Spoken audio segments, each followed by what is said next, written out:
So you are the first. Your name is Ophir. 90 kilograms. I don't think that even if you have extremely bad luck, you will do so wrong. In Ophir's sample, the average weight was 78. Your name, please. Roy. In your sample, the average weight was 67.5. Number 3. Daniel, in your sample, let's say it was 71.2 kilograms. And so on. Kevin, in your sample, the average weight was 68.3. Right. Good. What's the fundamental? Oh.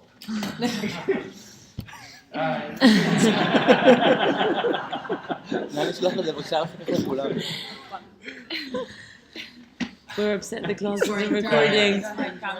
It's not. Yeah, very nice. We are active. Very good. We're the innovation class. No, not my idea. Very good. He's holding his hand and started to burn, I think. Yeah. Okay. What's the fundamental difference between Ux and X bar? Yes, of course. Ux is fixed, is a number, whether we know it or not, it's a number. While X bar, the average weight you will get in random samples, of course, is not fixed. In different samples, you will get different values, of course. It's a statistic, right? Yes. So, in order to discuss the question, how we make this huge jump from the value we observed in the sample to the true unknown value in the entire population, we first need to characterize the statistic X bar. How do we characterize variables? Let's characterize. Do you know how?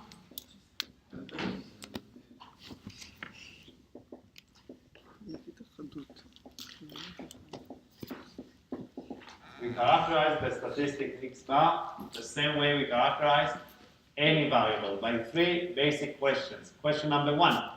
Median average and standard deviation. Question number 1. What's the average? לא רואה סתם צועק.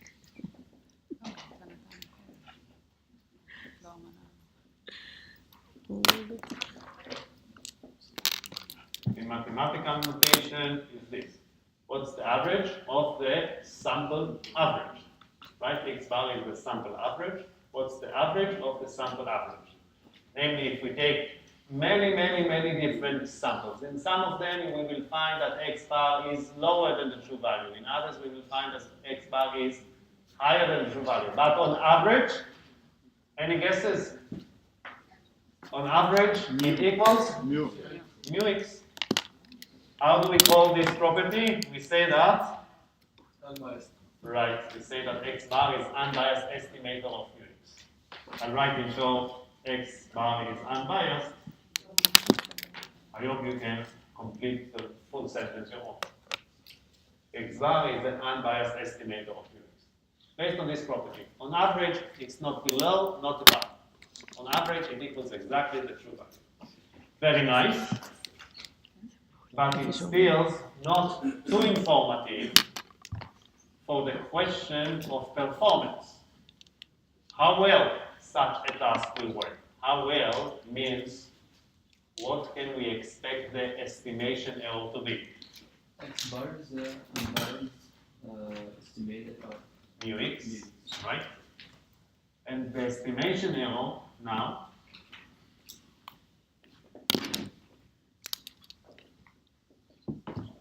what's the error of Ophir sample?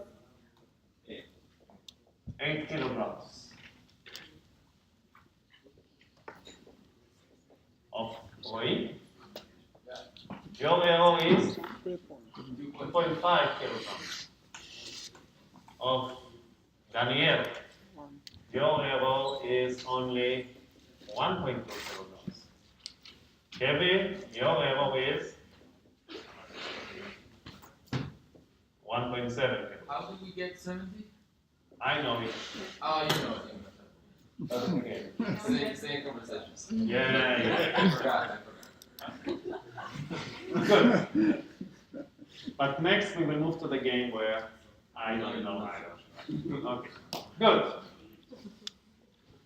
Second question is, good, if you are lucky, your error will be small. If you are unlucky, your error will be large.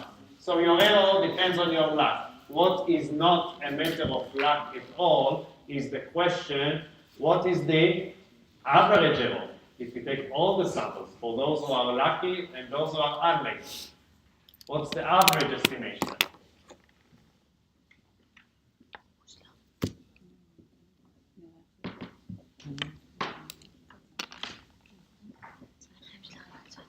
What is the expected estimation error? This question, if you understand what the standard deviation is, this question is equivalent to the question, what is the standard deviation of X bar, which is called in this context, just to confuse you, the standard error of X bar. So what's the standard error of X bar? We saw it in one of the review meetings we had. Here I will just show you the formula with no explanations, but it depends on two factors. One is trivial. Of course, your expected estimation error depends on the size of your sample. How? If you take larger sample, the average error will be lower. Yes, so of course you shouldn't be surprised that the size of the sample is here. But the other factor that affects your error is the variability of the variable itself. If you remember, we went to North Korea in that example, where there is no variability. Anyway, the second factor that affects the standard deviation of X bar, the second factor that affects your expected error is the variability in the variable itself. If you have low variability in the population, then most of the samples will be good ones. You will have low error. When the task becomes challenging, when your population is very heterogeneous, you have very extreme fat ones and extremely thin ones, and then you increase the chance for having bad samples. So your expected error depends on sigma x. What is sigma x? Well, mu x is the mean of x in the population. Sigma x is the standard deviation of x in the population. Tells you how heterogeneous your population is. Good. So this is the second question. Why is n square root? I said I will give it without any proof. That's Okay. Good. But now let's just get a feeling. Example. Before your question. If we take a random sample of 400 people, and if the standard deviation of Israeli men weight is 10 kilograms. By the way, I think that is, in reality, I think that the standard deviation of our weight is less than 10 kilograms. But let's say it's 10 kilograms. What will be the expected estimation error of such a research? Okay? And this is mathematics. It's not based on any approximation. This is true as 1 plus 1 equals 2 is true. If you want to estimate the average weight of Israeli men, 4 million of us, based on a random sample of only 400, if our standard deviation is 10 kilograms, in practice it's probably less, but let's see on the safe side. Let's say it's 10 kilograms. What can you expect your error to be? What is the expected estimation error? Namely, what's the standard error of x bar? And the standard error of x bar in this case equals what? 10. Sigma x over square root of n, which is 10 kilograms over square root of 400, which is 0.5. 0.5 what? Kilograms. Sigma x is in kilograms. It's in the same units. So, if you take a random sample of אנחנו מוצאים את 400 intervals, on average, you will miss the true value by half a kilo. Not bad. הבנתם? Well, that's the result. Any? Yes. Just for the sigma, will we usually be given what's the sigma, or now we're gonna also need to calculate it? Is a variability. What do you say? In real life, we will try to solve real life questions. So what do you think in real life? You have to calculate. Yes, we have no idea in real life what sigma is, right? Sigma is in the, but we will get back to that point in a few minutes. Okay. So it's good. In point number 2, we know that on average, the estimation error will be half a kilo. It's very nice, but what does it mean on average? It means that if we take many different samples, if you take many different samples, some will have error above half kilo, some will have error below. On average, the error will be half a kilo. This is very nice to know, but in practice, when we want to estimate the average of a variable, we don't take many different samples, we take one sample. And therefore, we want to be able to answer questions referring to our one sample. For example, we took one sample, what's the confidence, what's the probability that our own error is below half a kilo? And to be able to answer such questions, we need to answer question number 3. And question number 3 is, what's the distribution? The distribution of what? What's the distribution of x bar, of course. This is the statistic that we are characterizing. We are characterizing the statistic x bar. So question number 1 was, what's the average of x bar? Question number 2 was, what's the standard error of x bar? Question number 3, what's the distribution?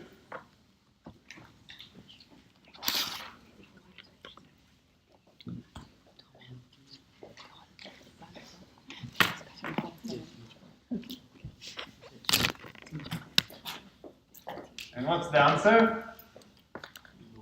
Normal. Right. And it's not enough to say normal because there are plenty of different normal distributions. Normal with what parameters? Normal distribution that is centered at where? As the true value, μx. And what's the standard deviation? What's the width of this bell? No. It's this, that's the standard error, standard deviation of x bar. Our variable is x bar, not x. So it's sigma x over square root of n, but the convention is to write it as square. So I'll write it as square.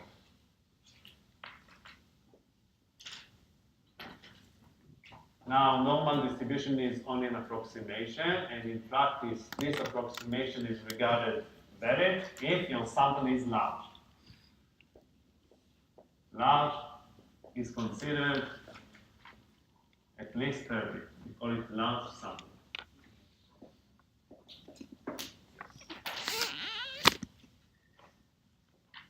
Does anybody remember how we call this theorem? This is the central limit theorem.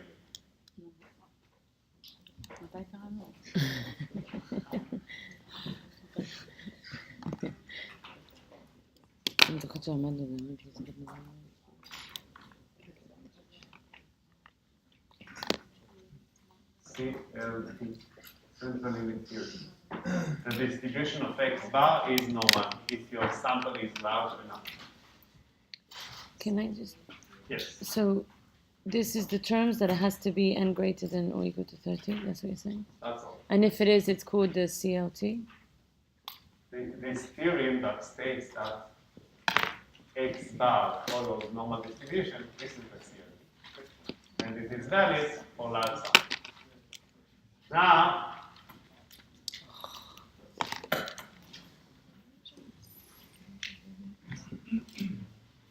by your face, you were not impressed enough by the CLT. So you missed something. So I want to sharpen the point, because the CLT is the most important theorem in statistics and one of the most important theorem in mathematics.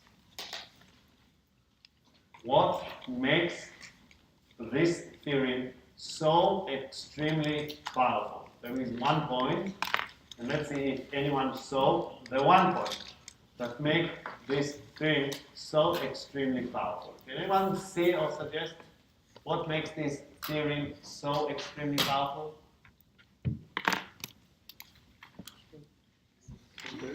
Sorry? The one point that makes this theorem so extremely powerful is the fact that it requires nothing on it requires nothing on the distribution of the variable x itself. This theorem is true no matter what the distribution of your variable x is. What do I mean? For example, let's discuss another estimation task. We wish to estimate not the average weight of Israeli men, we wish to estimate the average salary of Israeli employees. The average salary. So now the variable is salaries in Israel. If we take all the Israeli employees and draw an histogram, density curve, how will the density curve look? Is it normal? Not at all. Far from being normal. It's not symmetric at all. Exponential? No. It is a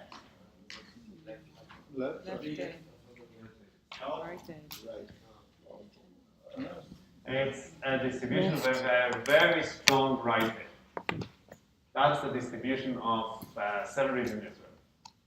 Yes. The total area is, of course, 1. Well, do you know what's the average salary in Israel?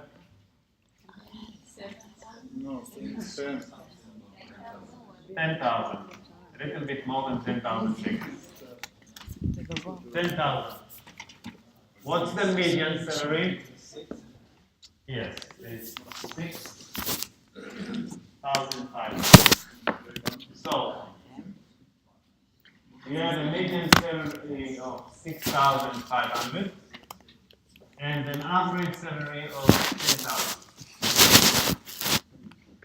Just to reflect the fact that the distribution is very far from being normal, and it is a very strong right-hand distribution. So salaries certainly do not follow normal distribution. But if we try to estimate the average salary, if you take a random sample of 100 Israeli employees and you take, and each one of us take a random sample of 100 Israeli employees. So we get 100 values for what? Average salary. And we take those 100 averages and draw an histogram. What will be the shape of the histogram? Normal. That's the central limit theorem. No matter what the distribution of x is, let it be normal or not, the distribution of the average of that variable over different samples will always be normal. This is a miracle. This is a miracle. And by the way, I think I mentioned that. It's not the fact that any natural variable follows normal distribution that makes normal distribution so important. So it's true that almost any natural variable follows normal distribution. Our height, our weight, our cholesterol level, our vitamin E level, almost any natural variable follows normal distribution. This is a remarkable fact, but this is not the reason why normal distribution is so important. So the reason why normal distribution is so important is this one, the sample limit theory. No matter what the distribution of X is, over many, many different samples, the distribution of the average of X will be normal. I hope that now you are impressed. So overcome the impression, let's have a 15 minutes break.